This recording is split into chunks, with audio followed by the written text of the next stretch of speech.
ئەمڕۆ یەکێک بوو لە کۆبوونەوەکانی تری ئامادەکاری بەرەو هەڵبژاردن لە سنووری مەڵبەندەکەمانە کە بازنەی سێ هەڵبژاردنە کە هاوپەیمانی کوردستان بە کاندیدێکی هاوبەش سروح حەمەشەریف ژمارە 20 بەشداریەکە لەم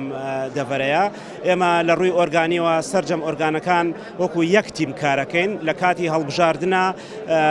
هەموو ئۆرگانەکانە بن بە لیژنەی باڵا و تیمی هەڵبژاردن لە ڕێخستن و کۆمەڵایەتی ڕێکخراوە دیموکراتیەکان پێشمەرگە دێرینەکان ڕێخستنی دێرین زیندانی سیاسی هەواڵانی حکوومەت و پەرلەمان ئەنجومەنی پارێزگا دڵنیاتانەکەین پێکەوە هەمومان بە یەک تیم بە سەردانی مەیدانی بە و تەکنیکانەی هەڵبژاردن کە دیاریمان کردووە بۆ سەرخستنی لیستی هاوپەیمانی کوردستان کارەکەین. چرۆ حەمەشەری عەبدوڵڵا خوامرات کاندیدی لیستی هاوپەیمانی کوردستان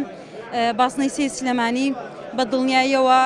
هەموو هەوڵێکی خۆم ئەم بۆ ئەوەی خزمەتی هەموو هاوڵاتیان و ناوچەکەی خۆم بە تایبەت شارە زوور پێنجوێن سەیسایەق هەورامان هەڵەبجەی شەهید بەبێ جیاوازی دەنگ و ڕەنگ هەروەکو چۆن پێشووتر خزمەتم کردووە لە ئایندەیەکی نزیکیشە ئیشەڵڵا چوینە ئەنجومەنی نوێنەرانی عێراق بە گیانێکی کوردانە کار بکەم بۆ هەموو هاوڵاتیەکانی خۆم.